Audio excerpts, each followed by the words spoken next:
15. So, believe it or not, this is the 8th year that Agile Israel is running. I'm really excited to see the community growing. We started out in 2008. We had merely 80 people in the room. Not really sure what Scrum meant, what iterations meant. Obviously, we did a big way since then. The theme of today's event is keep charging. We started our Agile journey. We need to keep charging it with energies to maintain it and to take it to the next level. I would like to thank our partners, People and Computer, Anashim v'Machshavim, who have been going with us the whole way. I would like to thank Yuval, who was in charge of the agenda. Yuval will be speaking after the keynote and will be explaining about the program and the lectures and what you see in more detail. We have this main stage and then we break to tracks. So we have tracks in halls number 3, 4, 5, and we have a special track that is called Fun. It's an experimental track. To be honest, I don't know exactly what is going to be there. Danko is managing it. He asked, this is Danko. Danko asked me to make sure that you understand that you enter hall number 7, lucky number 7, at your own risk. You need to make sure that you have good life insurance. And details will be given in the hall, so it's a surprise. That's basically it. More details will be given as we go along. And it gives me great honor to call on our first keynote speaker, David Marquet, who has been a captain of the US Submarine. And he found out some interesting things about leadership. I think most of us saw the TED talk that he gave, which was very inspiring. And I'm really thrilled that we are able to get him over here. So, without further ado, Captain, ship is yours.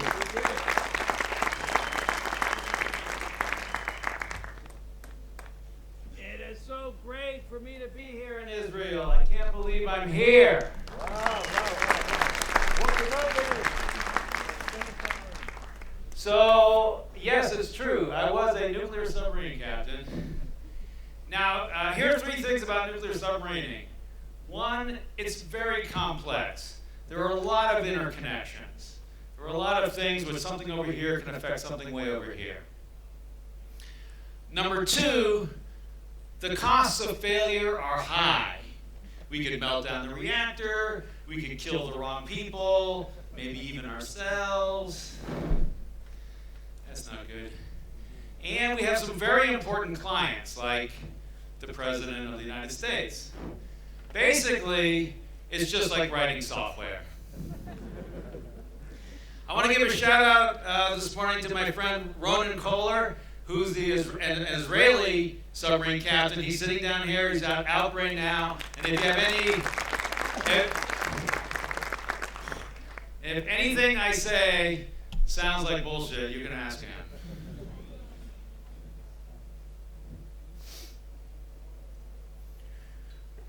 Here's what I think I learned. I came up through the Navy with an idea about what leadership was, and we had a certain organizational construct for how we interacted, managed, and controlled things. And I now believe that that construct was entirely inadequate. It wasn't necessarily wrong. It was fine for the Industrial Revolution, but it's the wrong construct for the future. So I'm going to make some assertions here. Here's assertion number 1. If your leadership was right for the past, it's wrong for the future. And if your company has been around more than about 10 years, it was probably designed based on last century's leadership model and organizational design. Now let me tell you why I think that.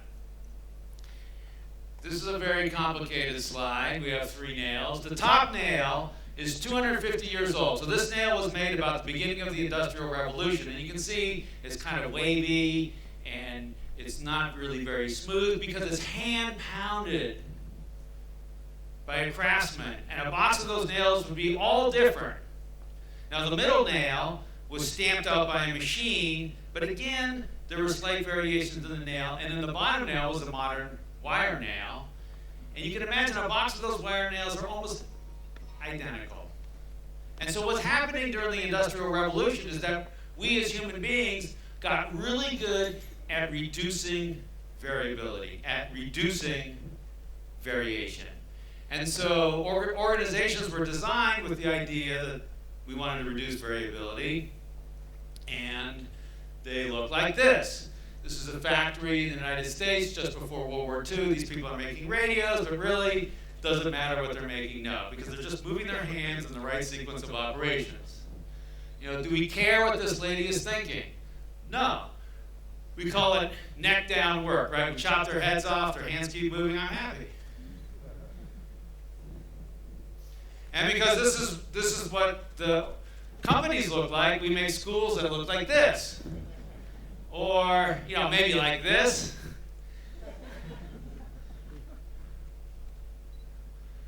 And this is the leadership definition. When I graduated from the United States Naval Academy in 1981, this was my leadership book. And here's what it said. Leadership can be defined as directing the thoughts, plans, and actions of others so as to obtain and command their obedience, confidence, respect, and loyal cooperation. And I was good at this leadership definition. I was good at doing what I was told and telling other people what to do. And getting to do it, provoking them, inspiring them, kicking them if I had to. Okay, so we're going to do some polling. Hopefully you guys brought your cell phones with you.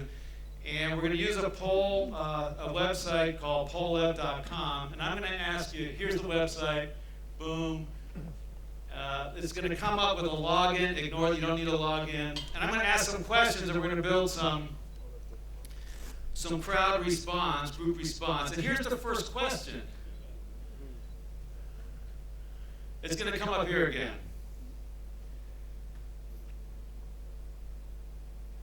Okay, you see it's up there at the top, pollev.com/intent.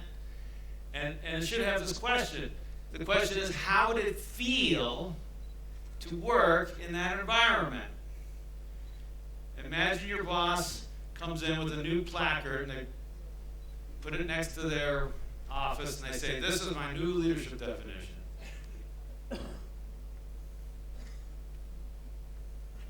Aha, it works. Now we're going to build a word cloud. If you haven't seen a word cloud before, they're super cool. And what happens is the more people send in the same word, the bigger that word gets.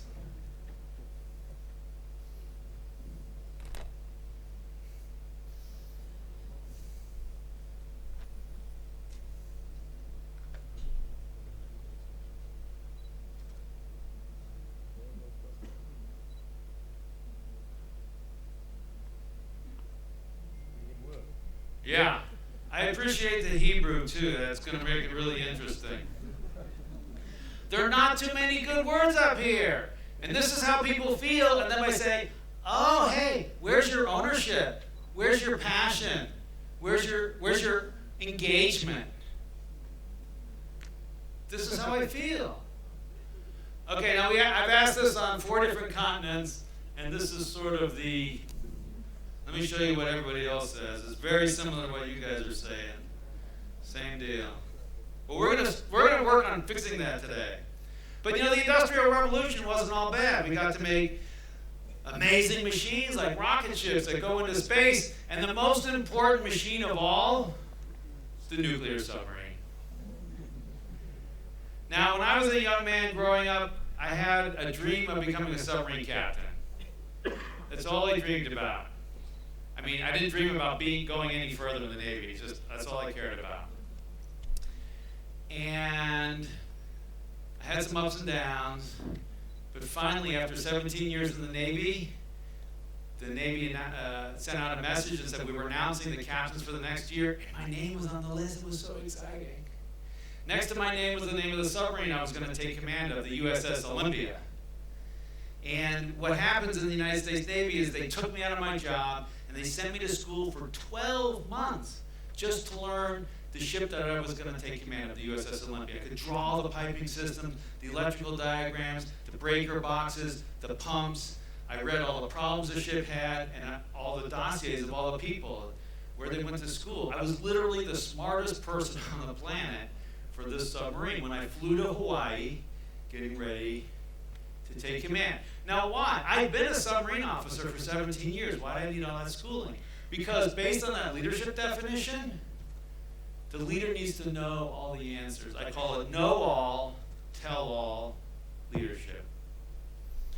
Well, next to the USS Olympia out there in Pearl Harbor, Hawaii, there was another submarine, the USS Santa Fe. Now, the USS Santa Fe was the Enron of submarines. The USS Santa Fe was the submarine that would get underway, but something would break, and she'd have to come back into port. The USS Santa Fe, of the 135 sailors on board the USS Santa Fe, approximately 35 of which have the opportunity to re-enlist and stay in the Navy each year, only 3 did. They hated it. It had the worst morale in the fleet. The captain on the Santa Fe was supposed to be there for another year, but he threw up his hands a year early and he said, I quit. And the Navy said, well, we can't have a submarine without a captain, so Marquet, Santa Fe. And I thought I was safe because during that 12 months of school, we'd laugh and giggle at those poor bastards on the Santa Fe, but now all of a sudden I was the poor bastard going to the Santa Fe. It was scary. The scariest thing was not that the submarine had poor performance. It was not that the submarine had poor morale. The scariest thing was that the submarine was a different kind of submarine than the Olympia. The Santa Fe doesn't have the sailplanes like the Olympia has. They're bow planes down here, so it drives through the ocean differently. The Santa Fe has 12 Tomahawk missile tubes. The Olympia didn't have. Santa Fe is a different reactor plant. Every piece of gear on the Santa Fe was different.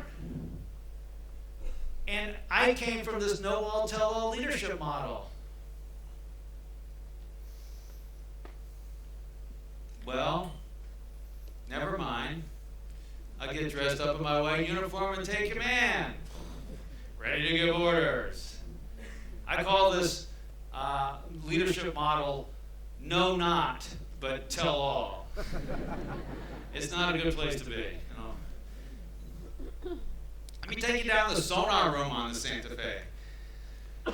So over here you see these green lines. These green lines represent sound in the ocean that we convert to this digital display and we analyze. So maybe one of these green lines is a cruise ship, and this green line is a school of fish.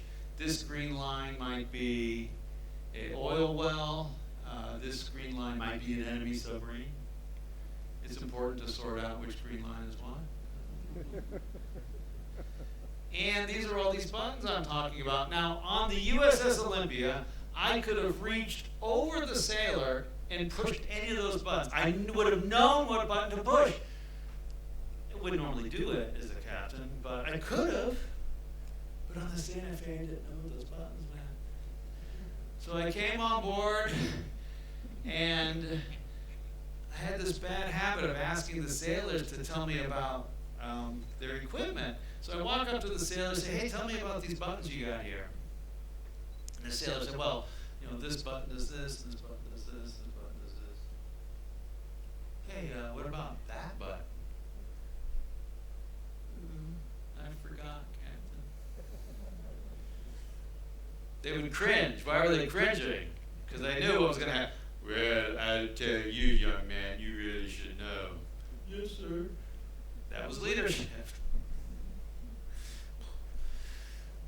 But I didn't know. And in my head, I had this thing going, well, do I pretend like I know?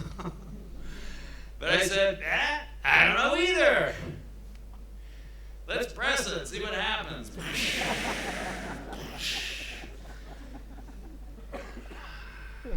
We just attacked the cruise ship. We're going to have to report that. It was so scary coming from that know-all, tell-all leadership model and not knowing the answers and admitting I didn't know the answers, but these 3 words, I don't know, I think are now among the most powerful words that any leader can say. Because when the leader says, I don't know, everyone can say, I don't know. They don't need to make up answers. I don't know, let's find out. How can we test that? And if we're afraid of the leader saying, I don't know, when we go to meetings, we can't ask hard questions. Now, I've been to meetings in the Pentagon. Has anyone else had a meeting in the Pentagon? Oh, a couple of I'm sorry for you. Don't go if you get invited. They're terrible. What happens is, so I'm like, we're having a conversation. Well, it's more like a lecture, and then I say, I got a question. Don't ask that question. Why? Because the general doesn't know the answer. Okay. And we'll expose the fact that the general's an idiot. But we all know that. Yeah, but we can't expose that. So I don't know. Very, very, very, very powerful. But anyway, so here's what happens. Now, this is the knob that we use to send the signal from the control room back to the engine room to drive the submarine through the ocean. And you can see we have speed, 1/3, 2/3, standard, full flank. Now, when you got a nuclear reactor, you have thousands of kilowatts of power and thousands of horsepower that drive this propeller. And you bring that thing around the head flank, there's a signal that goes back to the engine room, the throttleman spins a wheel, opens these valves, steam from the reactor goes into these 2 main turbines, which are about the size of 2 city buses. They just barely fit inside the 33-foot hull of the submarine. They drive this 25-foot propeller, and the submarine surges through the ocean. There's so much torque, the whole ship heels over. It's awesome. But when we shut down the reactor, we don't have all that. And one of our favorite exercises to do on ourselves is to shut down the reactor and pretend there's a problem. So here we are. Day 1 at sea. I'm the new day 1 captain. We go to sea, we're going to run this exercise. Now remember, I just took over the worst performing submarine in the fleet, so we're going to train hard. So we shut down the reactor, we pretend there's a problem. And when you shut down the reactor, you have an electric motor to drive the nuclear submarine. The electric motor is 300 horsepower. The submarine is 6,500 tons. It's the same as driving your car with your electric toothbrush.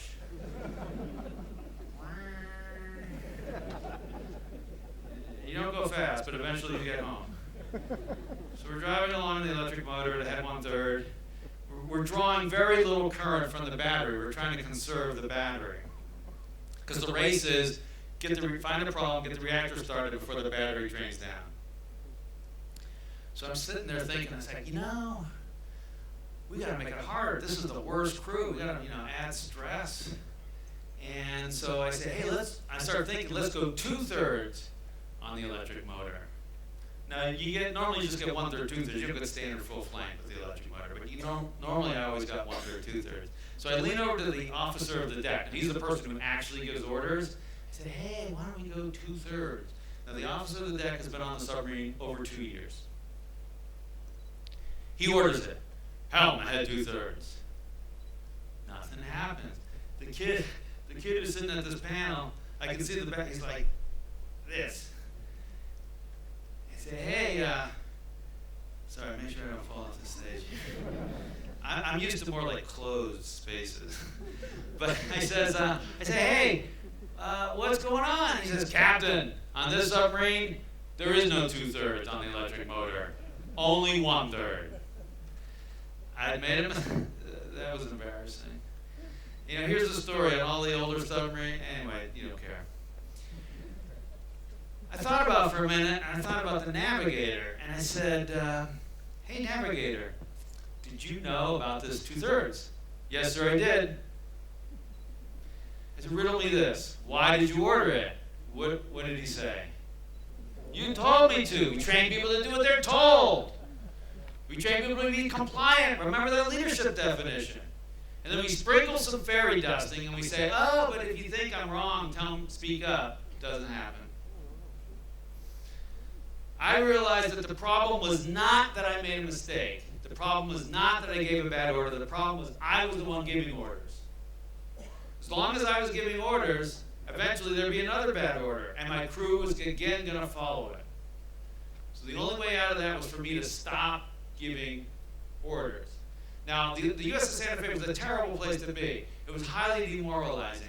And when people came to work, they just said, oh, I just don't want to screw up. I just want to get through the day and not screw up. And what is the best way not to screw up? Do nothing, exactly. And for God's sakes, don't make any decisions. That's crazy. So the whole crew is biased into doing nothing. When you have a fear-based environment, it pushes the organization into an inertia of nothing. And I just said, well, I'm not going to give any orders. What's going to happen? Nada. 6 days later, we'll bump into land and go, oh, look, we found Japan. And I think if I had said something like, thou shalt be empowered, or something vague like that, which means nothing, that's what would have happened. We didn't say that. We said, look, say, I intend to. So I'm going to give you some reframes. Number one, in the past, leaders got people to do. We have to-do lists. We came to work to do our jobs. In the future, leaders are going to get people to think. So I'm going to give you 5 reframes about leadership. We're going to say, I intend to. So don't say, oh, Captain, request permission to submerge your ship. Say, I intend to submerge your ship. Now, I intend to is not the complete story. It's just a start. It's like, hello. So they would say, I intend to submerge the ship. And I would say, okay. Are the hatches shut? That's important. They said, well, yes, of course the hatches are shut. I said, well, tell me all that. The hatches are shut. I've checked the water depth. We're in our assigned water. All these other things. Okay. And then I would ask them why. Why are we submerging? Why here? Why now? And those two lines of questioning represent what I now call technical competence and organizational clarity. Because when leaders give decision making to their people, they need to know their jobs. They need to know how to code or whatever it is, technically. And they need to know what the organization's about. Otherwise, when I give you a decision, it's not going to be aligned to what we're trying to achieve.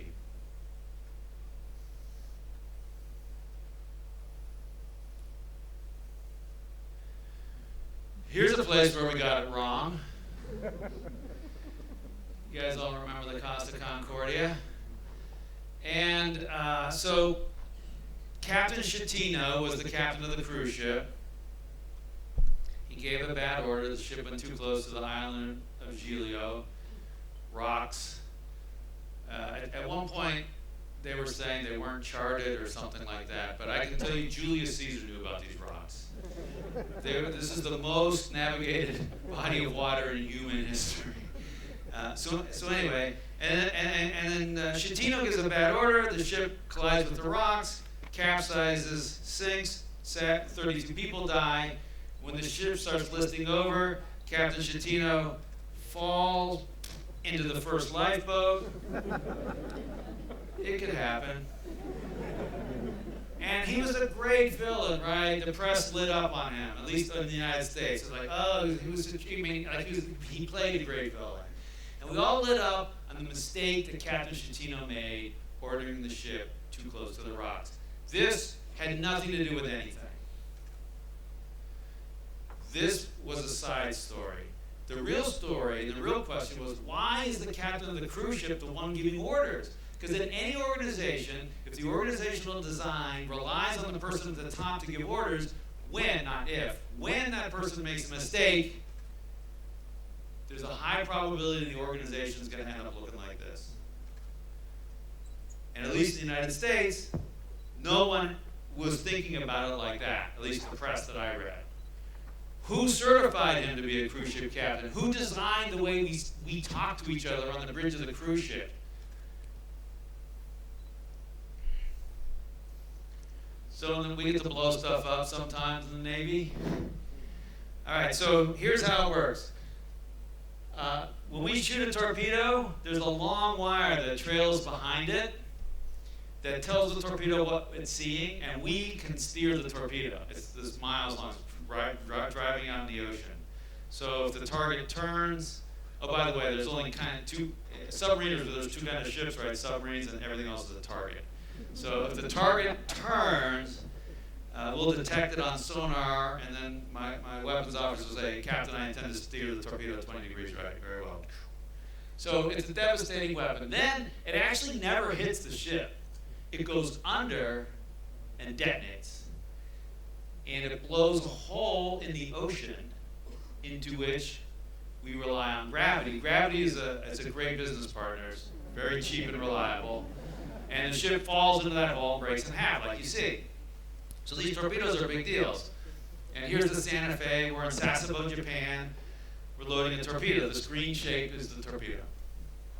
Now, before we would load a torpedo, it takes probably 40 people, 40 minutes to load a torpedo. It's a pretty big operation. We'd gather the team around, and then we would get the book of loading torpedoes. And we would say, we will now have a reading from the book of loading torpedoes. Upon the signal from the crane operator, the forward port line handler, and it would take about an hour. It took longer to do the reading than to actually load a torpedo. And at the end we say, oh, are there any questions? Were there ever any questions? No! Why? Because everybody killed themselves. And then maybe it would be okay. And I realized one day, you know what? These briefings that we're doing now, these briefings were best practice. These briefings are just another way of telling people what to do. And Reframe 1, leaders get people to think, not do. They're not about getting people to think. So I canceled all the briefings. I had a lot of fun with this. Because the inspectors would come down to the Santa Fe and they'd want to see a briefing. Technically, only loading the torpedo properly was required. The briefing was a best practice that we added onto the front, like a giant callus. And it just got bigger and bigger and bigger. And I would say, oh, that's great. Now, these were scary, like old, scary chiefs and officers. Captain, I'm here to monitor Santa Fe loading torpedoes. Okay, sure, great. Have a wall. I'm going to see everything, including the brief. Yeah, we're not going to do a brief. Instead, we did what we call a certification. So we get together and we say, hey, sailor, what's your job? What's your job? And the sailors would tell us, and then the person in charge would make a decision that we're ready to do it. That's how it's different. It's about activating thinking. Now, the reason I tell this story is because I challenge you that you, in your organizations, the way you define roles, the way you talk to each other, the way you sit around the conference room, whatever it may be, you may have rituals and processes which are really about doing, and you got to hunt those down, and I think you eliminate them and you replace them with thinking rituals.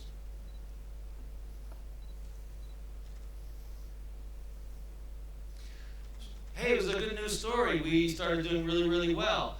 The same crew, couple things happened. Number one, the very next year, of the 35 sailors who had the chance to re-enlist, every single one, we went from 3 to 35 sailors staying in the Navy. Number two, a year later, we got the highest score operating the submarine that there were records for. Now, everyone else said, oh, that Marquet must be a really clever fellow. He must be giving really good orders. No, I actually didn't give any orders. We come from this construct that bad leaders give bad orders and good leaders give good orders, but there's a whole other world where great leaders don't give any orders. They don't have to, because they create a team that doesn't need to be told what to do. Now, Stephen Covey, the author of 7 Habits, was a huge idol of mine, and I read his book and it changed my life. And I got a phone call one day. He wants to come ride the submarine. I was like, Stephen Covey's coming. We picked him off the coast of Lahaina, Maui, and Hawaii, and the dolphins were jumping. It was this beautiful day. And he walks around. He's kind of quiet. He walks around. He hears the sailors saying, I intend to, and doing certifications. And he comes up to me and he says, this is the most empowering workplace I've ever seen. I said, oh, thank you, Dr. Covey. We don't use the word empowering here, just so that you know. But for you, it's okay. Then he said, and I really haven't seen you give any orders. And I said, yeah, I'm kind of out of the order giving business. And then he said, and I know how you're doing this. Now, I was really interested in that because for me it felt very chaotic. We would just try things. If they worked, we did it more. If they didn't work, we did it less. We came up with this, we call now the ladder of leadership. He says, at the bottom, we have tell me what to do. People come up to me and they say, tell me what to do. Now, sometimes it's camouflaged. For example, hey boss, we got a problem. Right? That's it. That's camouflage. Tell me what to do because you're supposed to take the problem, solve it, give it back to them. And I thought that's what leaders did. I now believe that's one of the worst things you can do because you're depriving them of the opportunity to grow into a leader. That was an opportunity for them to grow, them to come up with solutions, and you just stole it. We go to I think, I recommend, you see I intend to. Say, yeah, I now think this is one of the greatest leadership hacks I've ever seen because it allows you to measure empowerment because you're listening to the words. Now here's the question. Let's say you have someone down there at the bottom telling me what to do. And you say, hey, well, what do you think? And they just seem stuck or comfortable at telling me what to do. What do you think keeps people down there? Go ahead and type in your words, send it on now.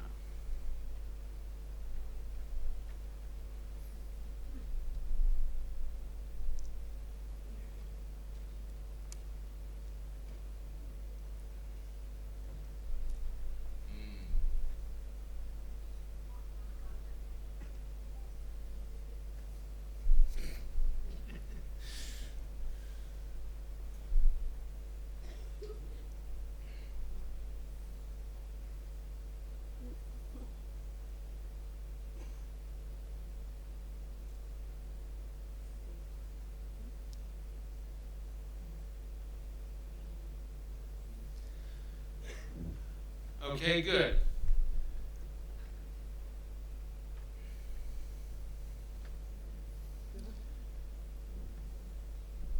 Now, I tend to agree with you, but this changes your perspective on leadership. If this is what's getting in the way between people doing and people thinking, which I'm now asserting is the sort of the purpose of leadership, then what does this mean to us as leaders? This is the rest of the world. This is what I think it means. The job of the leader is to make people feel safe, not add stress. And we add stress to people sometimes in very subtle and very small ways. Sometimes it's very obvious. We just say, oh, you gotta get this done by tomorrow. And then we say, oh, it's hard for me to be creative and, thinking when you've added stress to me like that. We know this from studies. This is a picture from the National Spelling Bee that we do in the United States every year. And a couple psychologists did a study where they said, if the person before you gets the answer right, is there a statistical difference on whether the next person gets it right or wrong? And it turns out there was. Actually, the probability of them getting it wrong went up by between 13 and 60%. Why? Because it's around, and if the person before you gets it right, it adds stress on you to get it right. We know we add stress, the prefrontal cortex, where we do our higher level cognitive thinking, goes dark. And kind of all the blood in our brain is back there in our limbic system, back there in that old reptile fight, flight, or freeze brain. And it's hard to be empathetic, it's hard to be creative, it's hard to be generous when you're under stress like that. So here's a very simple example. Someone comes up to you and they say, hey, we had this bug in the software, I think I found the problem. You respond. The question is, which of these two feels safer?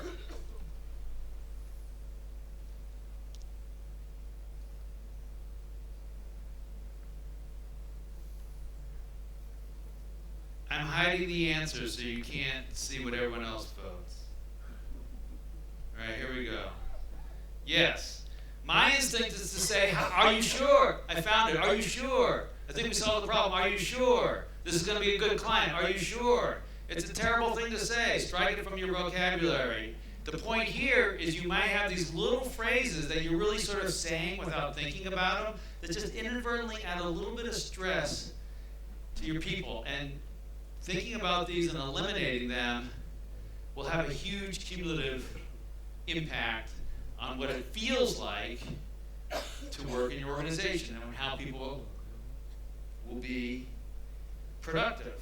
Now, I thought about Legos on the submarine a lot. Maybe it's going to be in Studio 7. I don't know.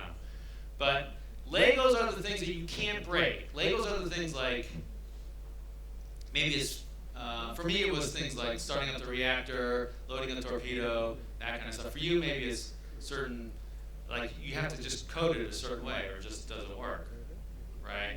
So the Legos, we don't break them, and the Legos we want doing, and the Legos we want to reduce variability. We still want the old industrial revolution paradigm. But there are a lot of things that we're assembling Legos, where I wanted to embrace variability. When it comes to thinking, I don't want to reduce, I want to embrace variability. But our organizations are designed to reduce variability, and so what it feels wrong, and there's stress, and we don't get thinking and creativity, the fundamental problem is we're trying to embrace, thinking's an embrace variability sport, we're trying to embrace variability in an organization which is designed to reduce variability. So an activity you can do when you go back to work is you make a line on a piece of paper and you say, these are Legos, and these are assembling Legos, and maybe some of these we think they're Legos, but they're actually assembling Legos. We have to apply the right rule set, either reduce variability or embrace variability. It's not either or. Organizations today are going to have to do some of both. But if you don't know, you're going to apply the wrong rule set, and your people will too. All right, here's the next reframe. Reframe number 3. In the future, leaders will push authority to information, not information to authority. This is a lot of what I think Agile and Scrum processes are about. Let me take you back on board the submarine. When this sailor wants to go on vacation, he has to send a form that goes up 6 levels. That's according to the Navy regulations. So in other words, we're taking the information because his direct supervisor knows. He knows how he's doing getting his work done. He knows if he has a replacement. He knows if he's going to get a sailor. He knows if his mom is sick. He knows all that, but he doesn't have the authority to sign the form. So we do this. And then we get frustrated because it takes so long for that to go way up and come down. So then, I know, we'll buy computers and we'll make it faster. But that's just, and then we'll buy cell phones and never turn your cell phone off, and we'll spend, $100 billion with satellites so we can talk to people all the time, all over the world. That's not what we did. On the Santa Fe, I took my Navy regulations and I lined out where it said second in command, and I wrote the supervisor. I actually wrote the one supervisor above him. I didn't have quite enough guts to write to just the one guy, but that was still pretty revolutionary because I was technically sort of violating Navy regulations. But it was the right thing to do. We call it pushing the authority for making the decision down to the people who have the information. And it worked out great. Now here's a company where it's not working out great. 2 years ago, IBM had a problem where they had a bad quarter, and this thing you can see over here, the stock dropped 8% on one day. And the CEO puts out a video for everybody in the company. It's about a 5-minute video, and she says, hey, we had a bad quarter. The reason was the salesman didn't quite close a bunch of these deals, so you salesmen be very aggressive coming back to the headquarters to get your questions answered, and we'll commit to getting back to you in 24 hours. Sounds good, right? That's exactly what pushing information to authority sounds like. Right? You come back to headquarters. If she were pushing authority and information, she would go to the salesman and say, hey, what authority and information do you need so that you can sign these deals without having to come back to headquarters. But anyway, that's not their. Of course, it's not. It's IBM. It's an information pushing company, not an authority pushing company. So we'll see. Maybe we'll turn around. In the future, leaders will fix the environment, not people. Too many times we look at a person, we say, oh, John, on Friday, you had the chance to help another person and the team, but you just went home. So we have a 2-day empathy course for you, and we're gonna fix you, right? It doesn't work like that. There's a famous study, which is called the Good Samaritan study, where two psychologists first kind of observed the importance of the environment on people's behavior. Here's how it went. This happened at the Princeton Theological Seminary in Princeton, New Jersey. Seminary, this was back in 1973. The two psychologists' names were Darley and Batson. Darley and Batson go in, they ask the seminary students, hey, you want to sign up for a study? Tell a Good Samaritan story. Sure. Give a talk about the Good Samaritan. Sure. Okay, so they come in to a room, one at a time, and they get the following set of instructions. 1/3 are told, you're going to go across campus, you have plenty of time. 1/3 are told, you're going to go across campus, you're just in time. 1/3 are told, you're going to go across campus, you're already late.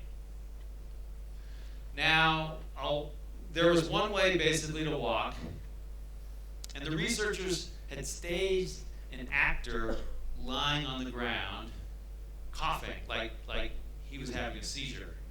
As these people walked by and had to walk around, and some of them actually stepped over this person as they were going to give a talk on the Good Samaritan. The question was, how many people would stop and help the person in distress? Of the people who were told you had plenty of time, 63% help. Of the people who were told you're just in time, 45% help. Question to you. Of the people who were told you're already late, what do you think happened?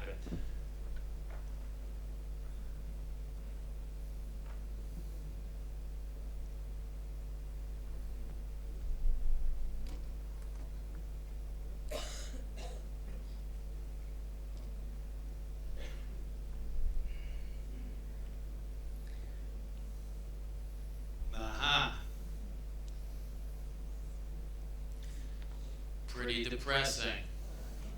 All right, someone who said more than 45. Tell us, I can hardly see you guys, but tell us what you were thinking.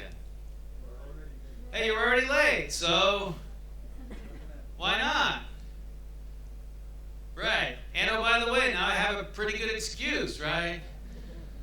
Sorry I was late. Saving a person's life.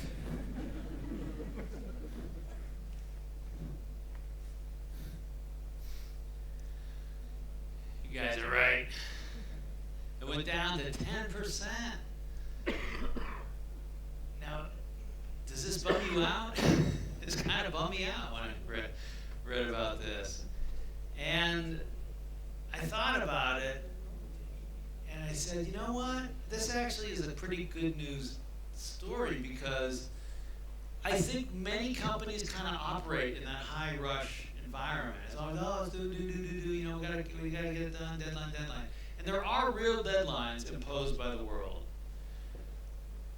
But as leaders, we don't need to make it worse. And if we can just go, from make it feel a little bit like medium rush, all of a sudden all these people start being helpful. And we say, where did all these helpful people come from? They were there all along. So leaders don't try and fix you and you and you and you and you. They create an environment where everyone can be great just the way they are. Leaders take responsibility for the environment.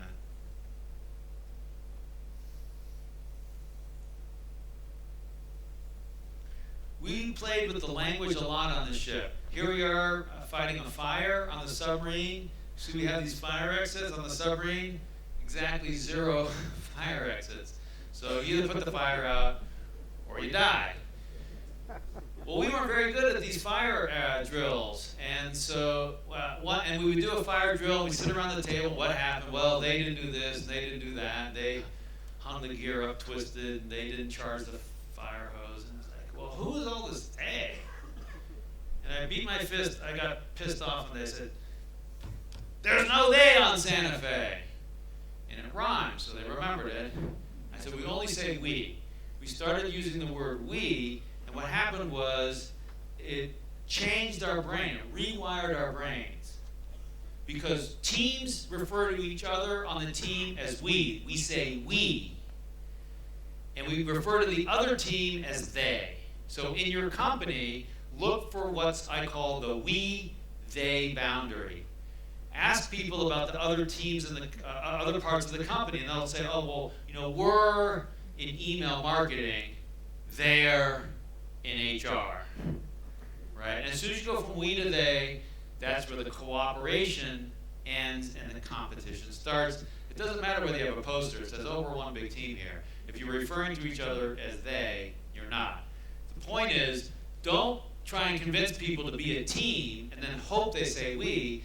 Just practice the behavior of saying the word we, and then it will feel like a team. Saying the word we will rewire your brain so that it feels like a team.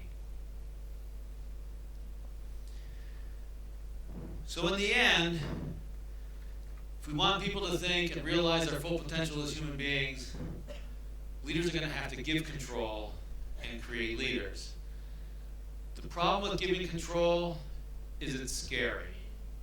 And we as leaders, and I hope you all want to be and grow to become leaders, and in fact, you are all already leaders, will have to deal with your fears. When you're a leader, there's the fear of losing status. There's the fear of losing control. There's the fear of increased uncertainty. And you have to make the decision to control yourself and move deliberately in that direction, which will feel scary. And your brain will say, this isn't right, this doesn't feel right. But when you do that and you move in that direction, you allow all your people to move in the direction of the light, where they have more autonomy, they have more control, they have more certainty, and they feel better. This is why being a leader is hard. Now we have little games that we play where we try and figure out a physical thing that helps us rewire our brain. So this, what I do with CEOs that's super fun, a CEO comes to me and says, oh, I don't have any problem giving up control. Okay, let's go get a cup of coffee. We go down to Starbucks, and he's about to give his order. I said, no, I'm going to order for you. What if you get the wrong kind of soy milk? I thought you said you were good with giving up control. No, but not about my coffee. It's just coffee. So what we do is we try and come up with these physical things. This is called the coffee challenge. If you want to train your brain to give up control, go get coffee. When we go on lunch, have someone else pick your lunch for you. If you have certain dietary restrictions, say fine. That's the clarity thing. You know, I don't eat certain things, fine. But other than that, you pick. And see what it feels like. And then we start these in little ways. And we have what we call nudges. We call these nudges. And you can sign up. You go to my website, you can sign up. And feel free to connect with me. If you like this kind of thinking, you can connect on LinkedIn and Facebook and that kind of stuff. So look, here's what happened in the end. We got a bunch of awards. I got promoted. It's not about that. For me, it's about what happened 10 years later, over the next 10 years, where officer after officer after officer was promoted. And we ended up having 10 captains of submarines from this one ship. That's amazing. It should be 2.5 by statistics. And even in the enlisted guys, many people went on to positions of greater leadership, starting their own companies. And that's what it's about, because when you, as a leader, choose to go into the darkness, choose to face your fears, what you'll do is you're going to create an environment where the people around you can be great just the way they are. Thank you very much.